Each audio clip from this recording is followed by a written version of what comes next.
মেয়েদের খুব কমন একটা সমস্যা ঋতুস্রাব বা সাদা স্রাব বা পদস্রাব। এই সমস্যা নিয়ে আজকে আলোচনা করব সংক্ষিপ্তভাবে, যেহেতু বড় ভিডিও সবাই দেখতে একটু অসুবিধা মনে করে। আজকে আমি সংক্ষিপ্ত কয়েকটা ওষুধ সম্বন্ধে আলোচনা করব, পরবর্তীতে আপনারা পর্যায়ক্রমে ভিডিও পাবেন। জরায়ু হইতে সাদা বা হলদে এক প্রকার তরল পদার্থ নির্গত হয়, ইহাকে প্রদস্রাব বা সাদা স্রাব বলে।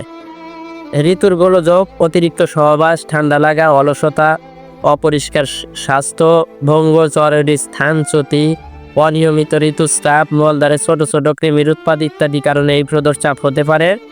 এই প্রদস্রাব হলে আমরা অনেকে ঘাবড়ে যাই, ভয় পেয়ে যাই, কিন্তু ভয় পাওয়া বা ঘাবড়ে যাওয়ার কিছু নেই। হোমিওপ্যাথিতে এটার অনেক ভালো এবং অনেক সুসম্পন্ন চিকিৎসা আছে। চিকিৎসা নিলে সম্পূর্ণভাবে সুস্থ হবে এবং রোগী আগের মতো স্বাস্থ্য ফিরে পাবে। তো আগেই বলে রাখি, হোমিওপ্যাথিক লক্ষণভিত্তিক চিকিৎসা, এই চিকিৎসা নিতে হলে অবশ্যই লক্ষণভিত্তিক চিকিৎসা নিতে হবে। তোর লক্ষণ মিললে ওষুধে কাজ করবে, আর যদি রোগের সাথে ওষুধের লক্ষণের ম্যাচ না করে তাহলে কাজ করবে না।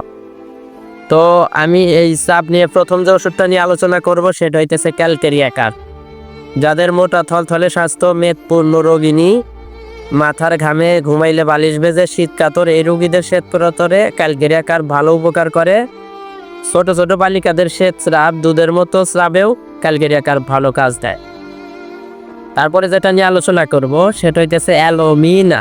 যাদের 2-3 দিন পর পর পায়খানা হয়, পায়খানার চাপই আসে না, 2-3 দিন 4 দিন পর পর পায়খানা আসে, এদের যদি পাতলা স্রাব হয়, দেখা গেল অনেক বেশি পরিমাণে স্রাব পা বেয়ে গড়িয়ে পড়ে, সেই ক্ষেত্রে আর এরা যদি নিম্ন গতিতে ভয় পায়, অর্থাৎ সিঁড়ি দিয়ে নিচে নামতে বা উপর থেকে নিচে তাকালে ভয় পায়, তাহলে তাদেরকে অ্যালোমিনা দেবেন পাতলা স্রাবের ক্ষেত্রে, এবং পায়খানা কোষ্ঠবদ্ধ থাকলে দুটোই ঠিক হয়ে যাবে।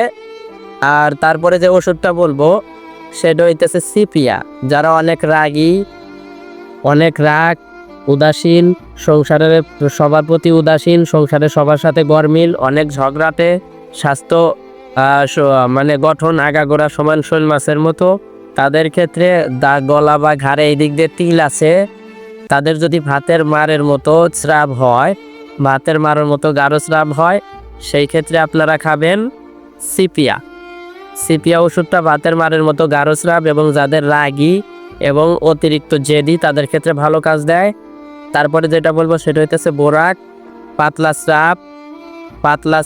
স্রাব যাদের হয় এবং স্রাবের সাথে সাথে যারা নিম্ন গতিতে ভয় পায়, অর্থাৎ উপর থেকে নিচে তাকাতে ভয় পায়, মাথার চুল ঘন ঘন জটলা বেঁধে যায়, এবং যাদের মুখে ঘা হয় ঘন ঘন, পেটে গ্যাসের সমস্যা বেশি বেশি হয়, মাথায় চুলের জটলা বেশি বাঁধে মাথার,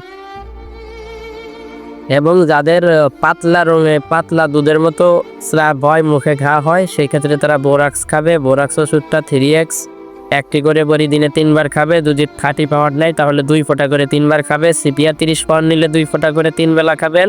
এবং যে ওষুধগুলোর নাম বললাম 30 পাউন্ড নিলে 2 ফোঁটা করে 3 বেলা, এবং 200 পাউন্ড যদি ওষুধ নেন সেই ক্ষেত্রে 1 ফোঁটা করে সকালে এবং রাত্রে খাবেন। ইনশাল্লাহ এতে আপনাদের সমস্যার সমাধান হয়ে যাবে। বিস্তারিত তথ্যের জন্য স্ক্রিনে দেওয়া ফোন নাম্বারে যোগাযোগ করবেন। এই নাম্বারে হোয়াটসঅ্যাপ, ইমো আছে, যে কোনো পরামর্শের জন্য যোগাযোগ করতে পারেন। 24 ঘন্টা আপনাদের জন্য উন্মুক্ত। সকলে সুস্বাস্থ্য এবং দীর্ঘায়ু কামনা করে আজকের ভিডিও এখানেই শেষ করতেছি। আসসালামু আলাইকুম। এবং এই সমস্যা সম্বন্ধে পরবর্তী ভিডিওগুলো দেখার জন্য আমার চ্যানেলটা সাবস্ক্রাইব করে রাখতে পারেন, অথবা আমাকে ফলো দিয়ে রাখতে পারেন। তাহলে আমি ভিডিও ছাড়া মাত্রই আপনাদের কাছে নোটিফিকেশন চলে যাবে। সকলের প্রতি সালাম। আসসালামু আলাইকুম।